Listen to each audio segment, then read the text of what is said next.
મુનિઓ સાહેબ એમ જ વાત કરે છે કે કેવલ આ મનુષ્ય અવતારમાં બધું થઈ શકે એમ છે, બીજો કોઈ અવતાર નથી. હમણાં સુંદર વાણીમાં વાત આવી સાહેબ, જઠરા અગ્નિમાં જુગતી રચી, 9 માસ નિરાધાર, કોઈનો આધારીય નતો, એવા આધારમાં જગતના પરિબ્રહ્મ નારાયણ પરમાત્મા એવી જુગતી રચી અને એકદમ નિરાધાર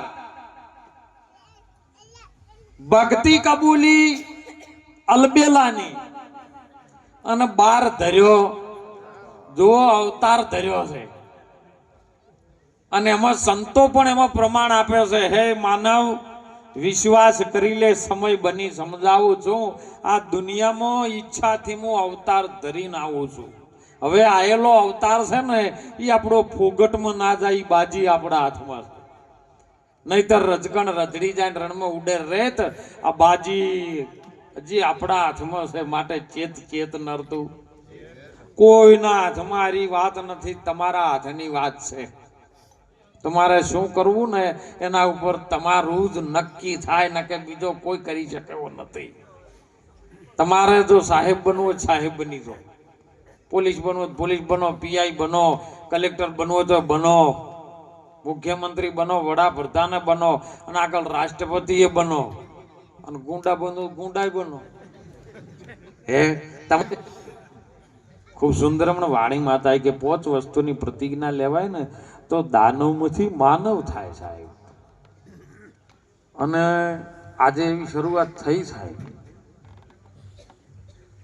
3 જણા તો માનવ બન્યા. એ બધો કારણ કે વાડી વગર વેલો ના ચડે, કઈક ગુરુની કૃપા થાય, કઈક ગુરુ પ્રત્યે ભાવ જાગે ને તો એની અંદરથી સારો માર્ગ કોક પકડાવે તો વહેલા મોડું ગુરુનું ચરણ પકડવું જરૂરી છે. બીજું વિશ્વમાં કોઈ આપી શકે એવું નથી. હરખું સ્નાન આજે ભારત ભૂમિની અંદર એવો એક ઇતિહાસ પણ રચ્યો છે સાહેબ કે પ્રયાગરાજની અંદર એવો કુંભ મેળો ભરાજ 144 વર્ષે જેનું આવ્યું છે. આવો અવસર ફરી ફરીને આવે એવો નથી.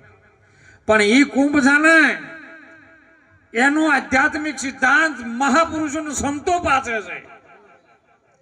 કુંભ તમારી નાભીમાં ભર્યો છે, કારણ કે ભગવાન રામચંદ્ર બાણ થાકી ગયા, 30 બાણ માર્યા છે એમને, એક પણ બાણ રાવણને વાગે નહીં.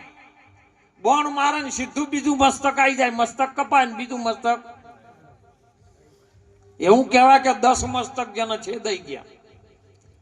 કામ, ક્રોધ, લોભ, મોહ, મત્સ, અહંકાર, શબ્દ, સ્પર્શ, ગંધ, આ એવા 10 પ્રકારના જેના મન તન બદલાય બદલાય કરે.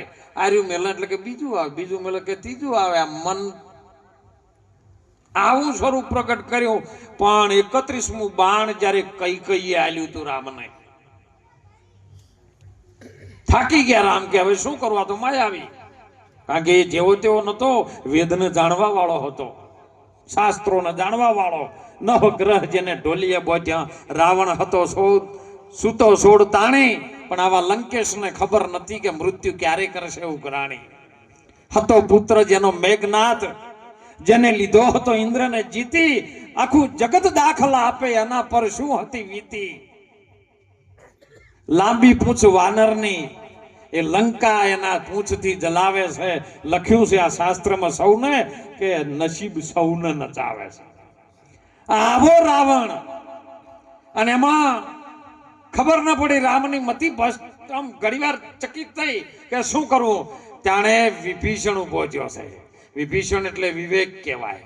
અહંકારને જીતવો હોય ને તો વિવેક સિવાય નો જીતાય સાહેબ આ ભારત ભૂમિમાં. વિભીષણ આવ્યો, રામને કીધું કે હે પ્રભુ, ઓની નાભીમાં બાણ મારો, એના નાભીમાં અમૃતનો કુંભ છે, તમે હોય જઈને સ્નાન કરો. એ કુંભ નહીં, એમ જ કદાચ જઈને પવિત્ર ના થો તો એ તન પવિત્ર થાય, પણ મન પવિત્ર કરવા માટે સદગુરુનું વચન જરૂરી છે સાહેબ. અને એ નાભીમાં માર્યું સાહેબ. એ ચરણમાં જેનો ભાવ હતો ને એ હુકાઈ ગયું ને તરત જ રાવણ શ્રી રામ કરીને બોલ્યો તો ઉદયને રોમ આયા. એટલે કીધું રામ કિસી કો મારે નહીં, એસો નહીં પાપી રામ, अपने आप सब मर जाते हैं कर कर कूड़े। આ અવતાર મળ્યો છે મનુષ્યનો, અને મનુષ્ય અવતારમાં જો ફેરો ફોગટ ન જાય, આ અવતારને સફળ બનાવવાનું કાર્ય આજે આપણા હાથમાં છે સાહેબ. અને એટલે સંતો કહે છે કે ગુરુગમ કરી તમે કૂંચી કરી લો, ખોલી દેવા ઘટના તાળા. એ તાળાને તમે જો દૂર કરો ને તો તરત ઘટમાં થાય અજવાળા, અને પછી ફેરવો નામની માળા. પછી તમારે કશું કરવાનું રહે. પછી તો બાણ સાહેબ બોલ્યા, બાણ કે તું ભટકીશ નહીં, મથી જો મૂળ વચનની મોય સમજીને સો રહે, પછી કરવું ના પડે તારે. ગંગા સતી પણ પ્રમાણ આપ્યું સાહેબ, જથારથ વચનનો ભેદ જેને જાણ્યો એને પછી કરવું એને કરવું એમ થાય. અને ક્યારે બોલાવો છો સાહેબ? ક્યારે બોલાવો કે હું ચારે ન આવ્યો, પણ તમે અંતરના ભાવથી જ્યારે આપણને જરૂર પડી ત્યાં કોકના ચારા વાળવા બોલાયા. રાયડામાં કહે રાયડું પકવાડજે સારું, એરંડા બરાબર નહીં, તમે મેલાની વર રાખવા આવા તો બોલાવો છો. આવા કાર્યમાં બોલાવો તીરો તરત આવે. જો એનું વિરાટ સ્વરૂપ સાહેબ. શમશનમાં એટલે બધાને લાભ એટલે નહીં નાકામાંથી વળી જતા કે તમે તાર હવે જાગ્યો, અમે પાછા વળાવતા. પણ ધન્ય કૃપા ભોળાનાથની, અને જેને આ સાથ સહકાર આપ્યો ને એ આશ્રમમાં તે દિવસે મોતીભાઈ અને અમારા પ્રકાશભાઈ બધા આવ્યા હતા મંડળ આખું, કે બાપુને શમશાનમાં ભજન કરવા એટલે મોવડી હસ્યો ચોખે ચોખ્ખું કોણ કરનાર. એટલે વદનજી કે અમારે વિડીયો લાઈવ કરવો, કીધું કહેજો કે બાપુનું વરઘોડું મોહણી એમ થાય. જીવ તો લઈ જાય સારું છે કે સાહેબ છે ને એ શાંતિનું પ્રતીક છે. અને શાંતિ કેવલ સંતોના શરણમાં મળે, ભોળાનાથના શરણમાં મળે. અને એટલા માટે મહાપુરુષો તો આપણને જાગવાની વાત કરી રહ્યા છે સાહેબ. જે અવતાર મળ્યો છે મનુષ્યનો, એમાંથી કંઈક જાગી જાય ના જીવ 84 યોની ભોગવતો લાખો ચક્કર કાઢતો અનેક જનેતાનું ધાવણ થાતો જ્યારે જઠરાગ્નિમાં જુગતી કરી એને અને પરમાત્માની સ્તુતિ કરી, તાણે પરમાત્માને યાદ કર્યો એટલે પરમાત્મા સાથેનો સીધો સંબંધ હતો સાહેબ. અને એને યાદ કર્યો એટલે પરમાત્મા તરત એની વાત હોભળી સાહેબ. પ્રભુ આ નરકના દ્વારમાંથી મને છોડાવો, કારણ કે હું ઊંધા મસ્તકે લટકેલો છે. એક પ્રશ્ન એવો પૂછો એની મને દેજો વરણી, આભા મંડળ જેથી હેઠું દીઠું ઉપર દીઠી તરણી. આ પ્રશ્નનો જવાબ દો ને કે તારા હેઠા મેલો ગઈ ખોટા ગળત દુખશે ઉજાગરા છું લેવા કરો. મનુષ્ય જન્મ અવતાર આવ્યો છે, ચેતી લેજો કોઈ નર કે નારી, આ પ્રભુ ભજવાનો અવસર તારો વીતી જાય છે સાહેબ. આ બ્રહ્માંડ નો જે સર હતું ને, જેને સંતોએ હોય બ્રહ્માંડ કીધું, એ નીચે આવ્યું હતું ને, એ વખત નરકની સુગંધ આવતી, તેને વેચીની જેટલી વેદના થતી હતી એ માને ખબર હોય, બીજા કોઈ ના હોય. માને ખબર હતી. અને સાહેબ એ પ્રસૂતિની પીડા ઉપડી ને એટલે મને વીંછી જેવા ડંખ થતા હતા. અને ત્યારે પરમાત્માને યાદ કર્યો છે, કારણ કે દુઃખ પડે ત્યારે જ આપણે ભગવાનને યાદ કરીએ છીએ.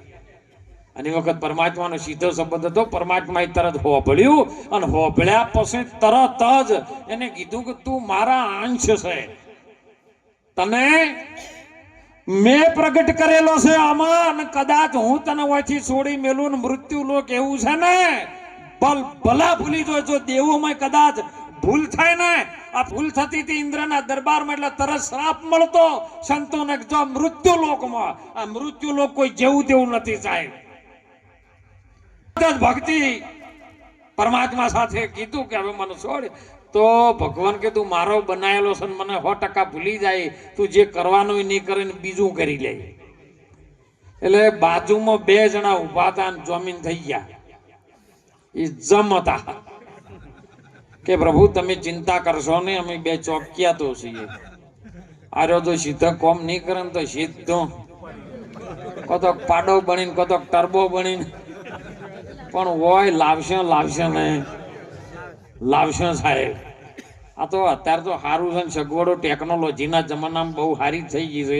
ના કે પહેલા તો લેબડીના સોયલે પડી રહેવું પડતું, 1.5-2 મહિના સુધી કોઈ તાકે ના લેબડી હોમ.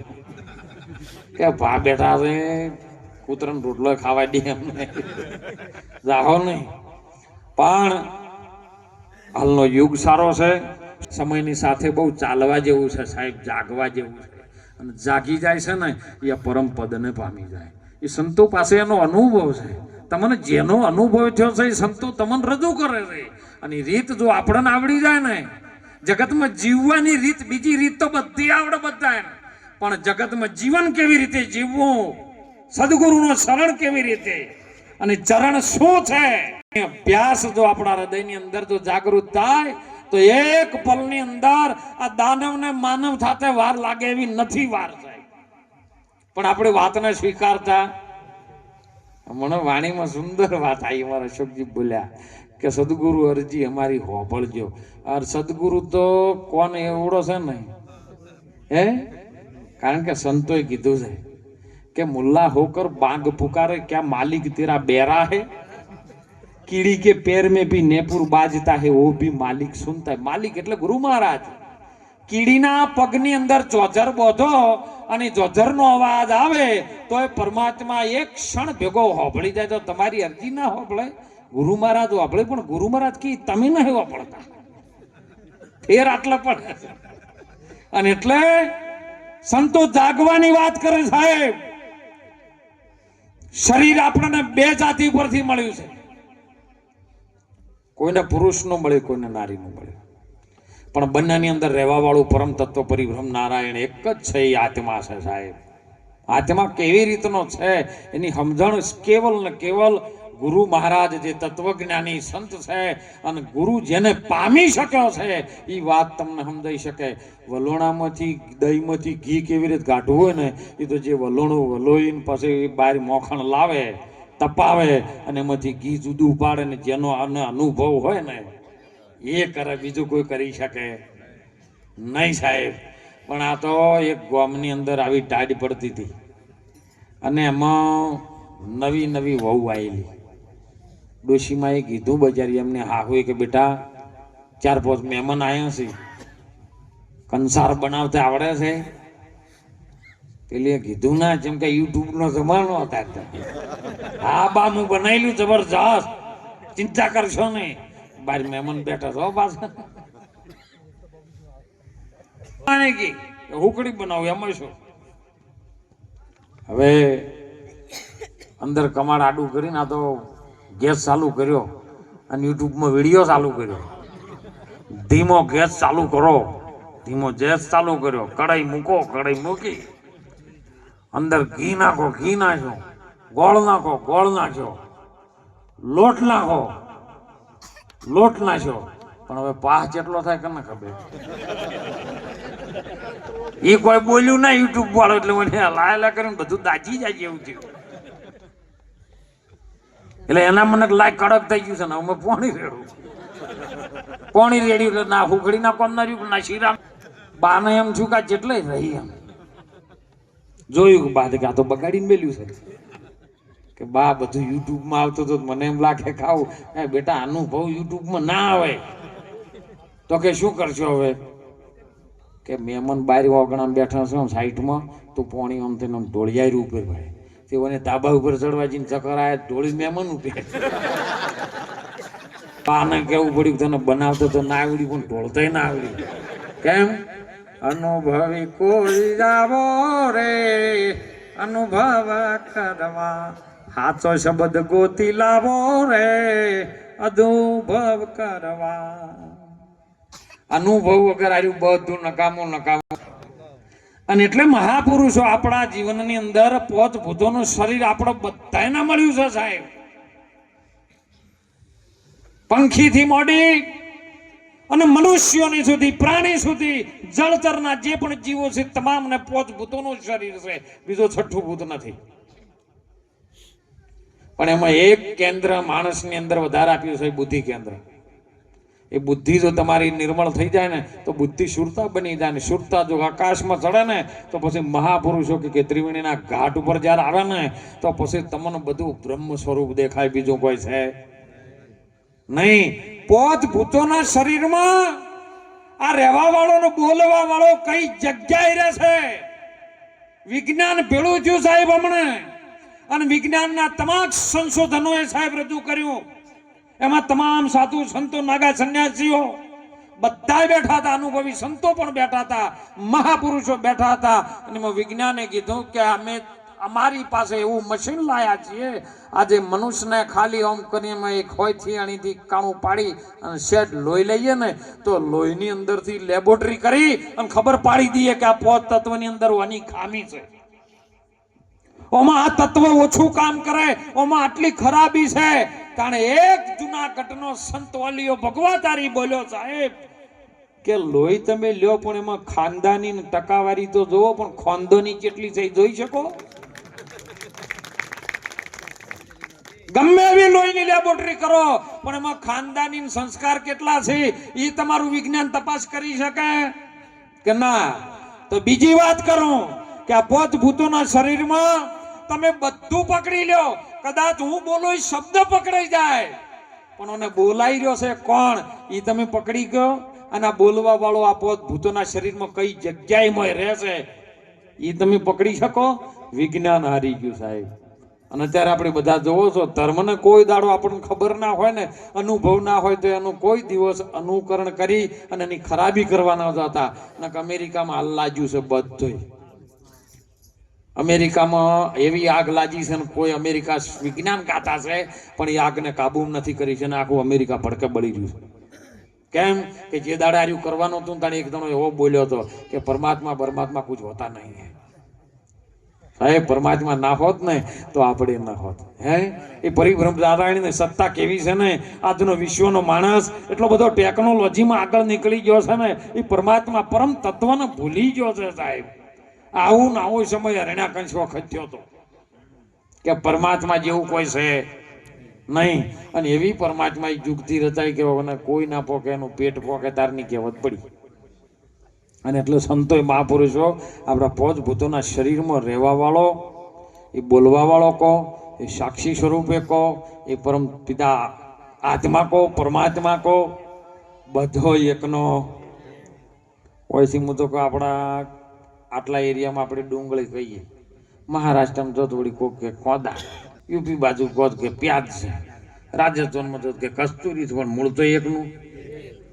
કોઈ બ્રાહ્મણને, કોઈ વણિયાને, કોઈ સૈયદને શેખ જ્ઞાને કરીને ઓળખો તો મોય આત્મા સૌમાં છે. બસ એ આત્માની ઓળખાણ આપણા જીવનની અંદર મહાપુરુષોએ કીધું. ઓળખાણ કેવી રીતની થાય સાહેબ? ડાયરેક્ટ ઓળખાણ થાય એવી નથી. કેમ કે મહાપુરુષો ભારતના સંતોએ સાહેબ હજારો વર્ષ તપસ્યાઓ કરી છે, અને અત્યારે સેજમાં નામ સ્મરણથી તમારો આ ઓળખાણ થાય એવી છે. પણ છતાં આપણે મહાપુરુષો કહે છે, સંતો પ્રમાણ આપીને કહે છે એ ધર્મના કોમમાં ઢીલ ના કરજો ને વેળા જાશે, અવસરે આવે ને પાછા ન પડી જાય. એ કાયા થાય કુરબાન મેરા મણ, માધા ન મૂકે અને કેલઈ જો સત ના ચૂકે. એક 8 વર્ષનો બાળક સાહેબ નિશાળમાં ગુરુકુલમાં ભણવા જેલો પરમાત્મા ચોકણ બીજા સ્વરૂપે આવીને કે જાતો ને તારા ઘેર બાવો આવ્યો છે, તારા માન